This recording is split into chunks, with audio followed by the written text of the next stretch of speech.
റഷ്യ-യുക്രൈൻ സംഘർഷം അവസാനിക്കാൻ പോകുന്നു എന്ന സാഹചര്യം വരെ വന്നിരുന്നു.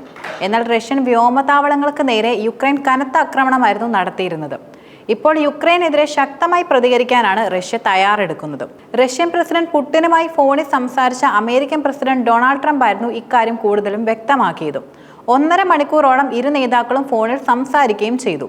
മാത്രമല്ല, റഷ്യയ്ക്ക് നേരെയുണ്ടായ ആക്രമണങ്ങളും ഇരു രാജ്യങ്ങളും തമ്മിലുള്ള സംഘർഷവുമായിരുന്നു പ്രധാന ചർച്ചാ വിഷയമെന്നത്. ഈ ചർച്ചയിൽ പുടിൻ ട്രംപിനോട് യുക്രൈന്റെ ആക്രമണത്തിന് ശക്തമായി തിരിച്ചടി നൽകുമെന്ന് പ്രഖ്യാപിച്ചെന്നാണ് റിപ്പോർട്ടുകൾ ചൂണ്ടിക്കാട്ടുന്നത്. കൂടാതെ യുക്രൈനിലുള്ള US എംബസി ജീവനക്കാരുടെ സുരക്ഷിതരായിരിക്കാൻ മുന്നറിയിപ്പും അമേരിക്ക നൽകിയിട്ടുണ്ട്. പുടിൻ തിരിച്ചടി നൽകുമെന്ന സൂചന നൽകിയ സാഹചര്യത്തിൽ കൂടിയാണ് ട്രംപിന്റെയും മുന്നറിയിപ്പ്. യുക്രൈനിലുള്ള അമേരിക്കക്കാരോട് മുൻകൂട്ടി ഷെൽട്ടറുകൾ കണ്ടെത്തണം, മാത്രമല്ല വെള്ളം, ഭക്ഷണം, മരുന്നുകൾ എന്നിവ കരുതി വെക്കണമെന്നും US സ്റ്റേറ്റ് ഡിപ്പാർട്ട്മെന്റ് നിലവിൽ അറിയിച്ചു കഴിഞ്ഞു. അതിനുള്ള കാരണം റഷ്യ ഒരു തിരിച്ചടി നടത്തിയാൽ അത് എത്രത്തോളം വലുതായിരിക്കുമെന്ന് ട്രംപിന് നന്നായി അറിയാമെന്നത് തന്നെയാണ്. മാത്രമല്ല, അങ്ങനെ ഒരു പണി അവർക്ക് കിട്ടുകയാണെങ്കിൽ അത് സെലൻസ്കി ചോദിച്ചു വാങ്ങിയതുമാണ്. അതിൽ ഒരു സംശയവും വേണ്ട. അതിനാൽ രക്ഷകരായി പുടിനെ വെറുപ്പിച്ചുകൊണ്ട് ഈ പ്രാവശ്യം അമേരിക്ക വരുമെന്ന പ്രതീക്ഷ സെലൻസ്കിക്ക് വേണ്ടെന്ന് പറയാം.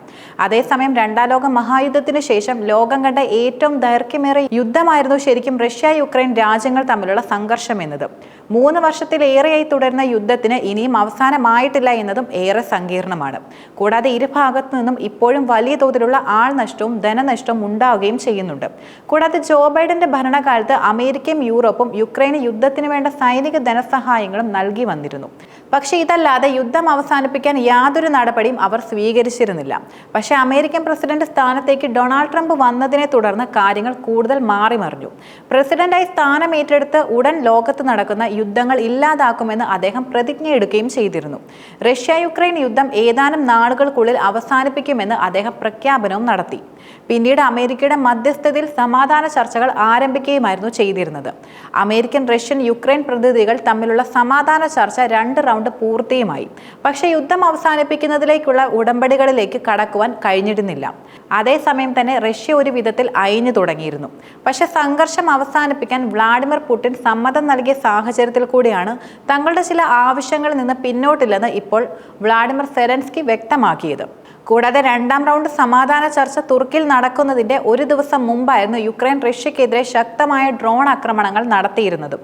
അതുകൊണ്ട് തന്നെ യുദ്ധം നീട്ടിക്കൊണ്ടു പോകാനാണ് സെലൻസ്കിയുടെ ഉദ്ദേശമെന്നും പുറത്തുവരുന്ന റിപ്പോർട്ടുകളെല്ലാം തന്നെ സൂചിപ്പിക്കുന്നുണ്ട്. കൂടാതെ റഷ്യയുടെ ഏറ്റവും പുതിയ സമാധാന നിർദ്ദേശം ഗൗരവമായി പരിഗണിക്കാൻ സെലൻസ്കി വിസമ്മതിച്ചു. അത് അസൗകര്യമായ കാര്യമാണെന്ന് പറഞ്ഞ് പുടിന്റെ നിർദ്ദേശങ്ങൾ തള്ളിക്കളഞ്ഞുവെന്നുമാണ് അന്താരാഷ്ട്ര മാധ്യമങ്ങളുടെ റിപ്പോർട്ട് പുറത്തു വന്നിരുന്നത്.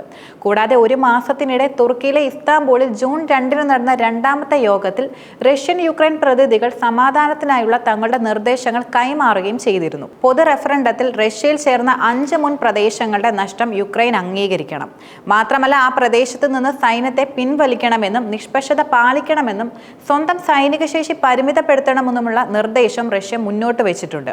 കൂടാതെ യുക്രൈൻ സൈന്യത്തെ വിന്യസിക്കുന്നത് അവസാനിപ്പിക്കണം, മാത്രമല്ല ധനസമാഹരണം നിർത്തിവെക്കണം, വിദേശ ആയുധ കയറ്റുമതി നിർത്തുകയും വേണം. അതിനു പുറമെ പ്രസിഡന്റ് തിരഞ്ഞെടുപ്പ് നടത്തുക എന്നിങ്ങനെ തുടങ്ങിയ ഒരു വെടിനിർത്തൽ പാക്കേജ് നിർദ്ദേശമാണ് കൂടുതലും റഷ്യ മുന്നോട്ട് വെച്ചിട്ടുള്ളത്. പക്ഷേ ഈ നിർദ്ദേശങ്ങളെല്ലാം സെലൻസ്കി തള്ളിക്കളയുകയാണ് ചെയ്യുന്നത്. കൂടാതെ റഷ്യക്ക് നൽകുന്ന ഏതെങ്കിലും പ്രാദേശിക ഇളവുകൾ യുക്രൈന്റെ ഭരണഘടനയ്ക്ക് വിരുദ്ധമാകുമെന്നാണ് സെലൻസ്കി ഉയർത്തുന്ന പ്രധാന വാദവും.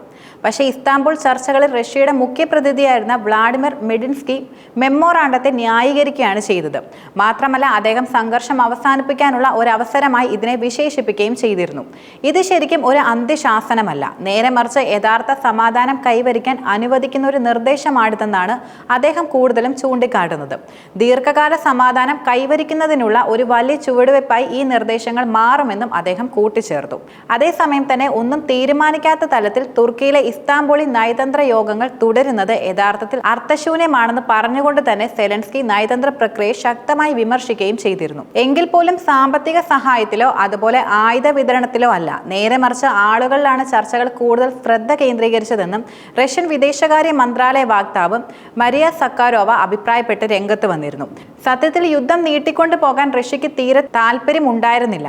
മാത്രമല്ല, പാശ്ചാത്യ രാജ്യങ്ങളുടെ വാക്ക് കേട്ട് റഷ്യയെ ചൊറിയാൻ യുക്രൈൻ എത്തുന്നു എന്നതും റഷ്യയുടെ പ്രധാന പ്രശ്നമാണ്. അതേസമയം തന്നെ സെലൻസ്കിയുടെ കാര്യം നോക്കുകയാണെങ്കിൽ ഇങ്ങനെ ആയിരുന്നില്ല.